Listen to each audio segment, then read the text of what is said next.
Mi invitado tiene una maestría de un seminario bautista, doctorado de un seminario metodista. Y lo creerías, tú fuiste a un lindo seminario bautista y hubo un orador invitado. Y él hablaba y te gustó lo que dijo y de pronto comenzó a hablar sobre demonios. ¿Por qué te inquietó eso? Bueno, en realidad ya había terminado la clase, terminó y solo hablaba con él, alguien que era un pastor. Y él nos decía sobre su día y él dijo, ¿saben? Hoy ministramos a 3 personas con demonios. Y primero que nada me emocioné porque pensé, ay vaya, porque aquí estamos, esto es del Nuevo Testamento y pensaba, haremos algo aquí y voy a aprender algo y luego él dijo, verán, 2 de ellos eran cristianos. Dije, ay no.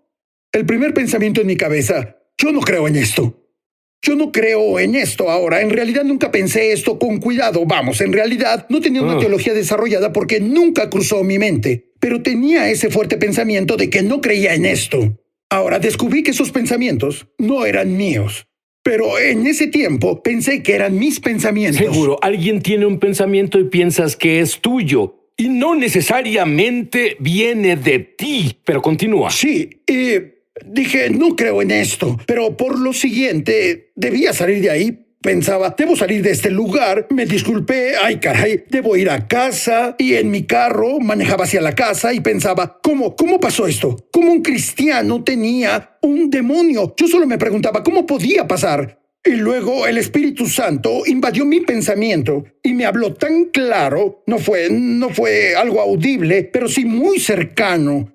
Y él dijo, Rodney, es lo que tú tienes. ¿Alguien quiere oír a Dios? ¿Alguien quiere oír eso? Bueno, vamos, me molesté. Bueno, ni siquiera pensaba en ese momento, solo me molesté. Y dije, no puedes tenerme. Yo no te pertenezco. En el nombre de Jesucristo te ordeno dejarme. Y sentía esa cosa, dejarme. La cosa que no creías, sí. Eso es lo que pasó. Sí, sí, es lo que pensé. Dije, oh no, tuve una experiencia en la que no creo. Pero no le dije a nadie, no le dije a mi esposa y ciertamente no le diría a ese señor. Pues debía pensar esto bien. Fue un gran debate y déjame hacer la pregunta. Bueno, de frente. ¿Puede un cristiano tener un demonio? Bueno, yo lo tuve. Y soy un cristiano. Pero una de las cosas en las que tuve que trabajar en realidad es el lenguaje que hay en el Nuevo Testamento. Porque esa palabra posesión demoníaca, esa palabra posesión en realidad no es una buena traducción del griego original. ¿Qué debe ser? Debe ser una persona tiene un demonio. Es la palabra como el sujeto, el verbo hace eco, y luego en realidad el demonio. Así que una persona tiene un demonio Entonces debe ser un cristiano, tiene una enfermedad. Sí, una persona de hecho se usa así. Un cristiano tiene una enfermedad. Juan el Bautista tenía un abrigo de camello. Verás, María tenía un hijo. Es así, una persona tiene esto. O una persona tiene una ofensa. No es que el demonio tuviera a la persona. Otra vez en que se usa es un verbo muy general. Daimonizomai. Puede hablar sobre, tenía al gadareno. O puede hablar sobre, oye, tengo un espíritu que me acosa. Y la palabra opresión probablemente describe mejor que una persona tiene un demonio. Porque un cristiano no puede ser propiedad de un demonio, pero puede ser oprimido por uno.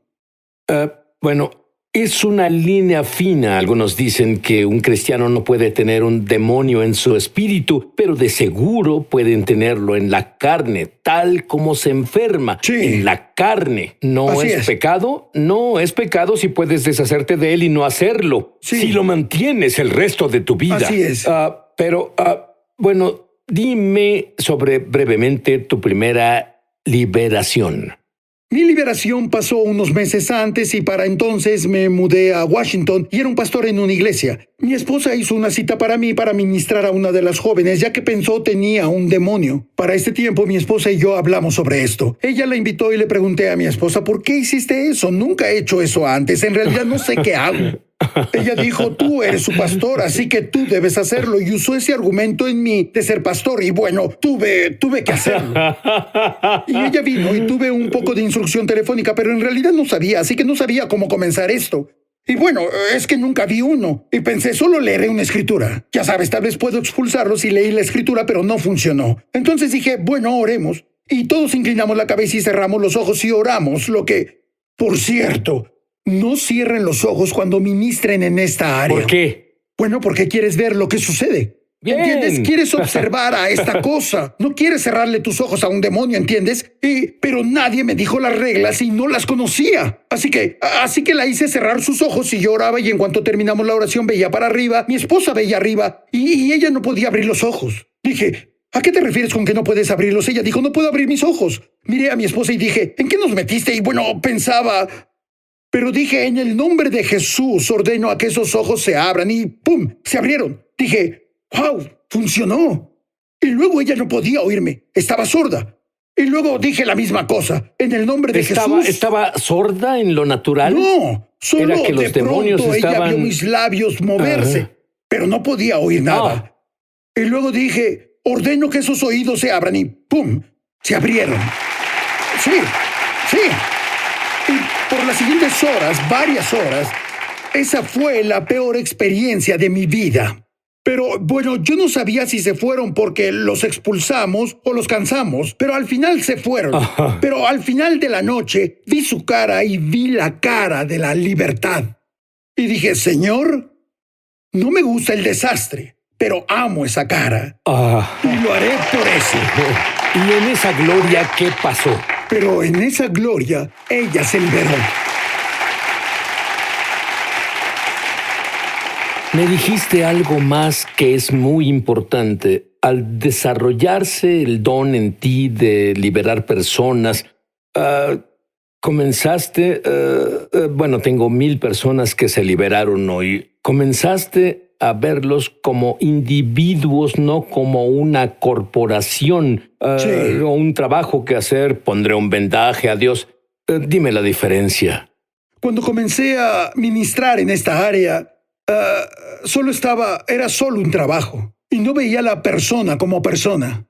Tenía un trabajo, voy a expulsar a un demonio, y ese era mi trabajo. Incluso te sacrificaría en el altar de mi horario para sacar esa cosa. Y luego el Señor me mostró a las personas como Él las ve. Y hay un corazón de compasión que comenzó a crecer dentro de mí, que en realidad cambié de solo tener un trabajo a ver a la persona como la prioridad.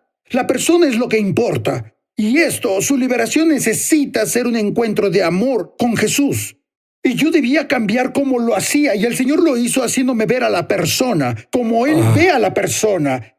¿Temes a los demonios? Tú has orado por miles Sí. para liberarlos. ¿Temes a los demonios? Verás, lo demoníaco usa la misma estrategia: el miedo, la intimidación y el engaño. Quieren que les temas. En realidad hacen cosas para que les temas. Por ejemplo, si algo se manifiesta, esa cosa solo se manifiesta y te retiras. Y temerás, y las personas entran en acuerdo con eso. Algunas veces ese miedo que la persona siente no es de él. Es un miedo que se proyecta en ellos por ese espíritu. Y tienen ese sentir: debo salir de aquí, debo huir porque esto me asusta, porque no reconocen, no experimentan la autoridad de Dios. En realidad experimentan eso. Una de las cosas que creo que es importante cuando ministramos en esta área es que hay que exponer la autoridad que está dentro del creyente. En el libro de Hechos y los Evangelios hay un proceso en que una liberación pasa cuando tengo la autoridad de Jesús y brindo el reino de Dios a un lugar. Así que la forma es que en esta modalidad soy yo, con la autoridad de Jesús, avanzando el reino, brindando su reino a un lugar. Los demonios se manifiestan y nosotros los expulsamos. ¿Y qué haces cuando tú eres el que siente el temor? Bueno, básicamente eso para mí es una señal que ya estás vencido. Porque me mostraste que jugaste tus cartas. Estás ahí y ahora sé que estás ahí. Muchos cristianos, debido a la ignorancia, Sí. tienen puertas abiertas. Sí. Dime sobre esas puertas abiertas. Bueno, en Efesios capítulo 4, versículo 27 dice: no den lugar al diablo, y le hablaba a los creyentes. Esa palabra lugar a veces se traduce como estribo o un hueco. No le abras las puertas al enemigo. Y lo que pasa es que el enemigo busca tecnicismos legales y derechos legales, grietas legales para entrar en la vida de una persona. Y él no puede solo brincar sobre ti cuando quiera, debe tener derecho legal y él lo usará si puede. Incluso aunque no sea un derecho legal, él simplemente irá por ello. Y cuando él entra por lo regular a un punto, no a la persona entera, y no serás como el gadareno. Él se mudará al vecindario, él entra como a una casa. Y si puede entrar en esa casa y establecer algo en esa casa, luego irá por la siguiente casa, y a la siguiente casa, y la siguiente casa. Lo que pasa conmigo, tenía unos lugares que tenía en la oscuridad, lugares que eran secretos, el lugar del que me avergonzaba, y no llevaba ese punto a la luz, y abría una grieta a mi vida. Ahora, él no me tenía completamente porque camino con Jesús, estoy en el equipo de la iglesia, guío personas a Jesús y todo eso, así que hago algunas de las cosas que debo hacer, pero ese lugar oscuro tenía una puerta abierta, y es ahí donde él sembró caos en mi vida. ¿Qué hay de... Bueno, dame unas áreas específicas que son puertas abiertas? Por ejemplo, pecado habitual. Tienes control al principio, pero luego te controla a ti. Si estás en el ocultismo y en realidad llamas a los demonios, tú te abres para eso. Tal vez es una secta. Tal vez lo que es como si adoraras a otro dios u otros dioses, o tal vez una desviación o perversión de Jesús. ¿Puede ser una exposición involuntaria al mal?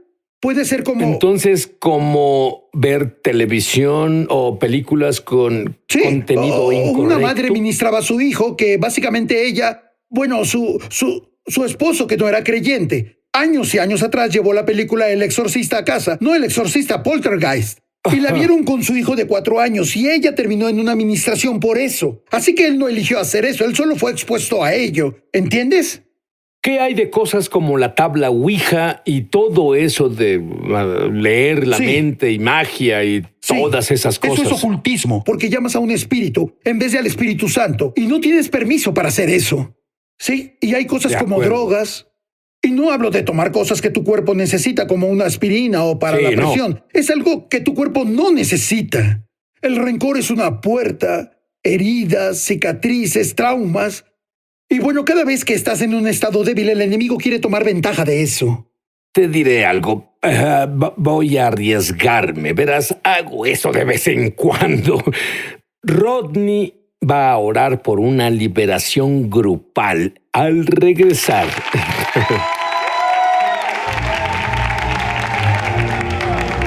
Ya volvemos a su programa Es Sobrenatural.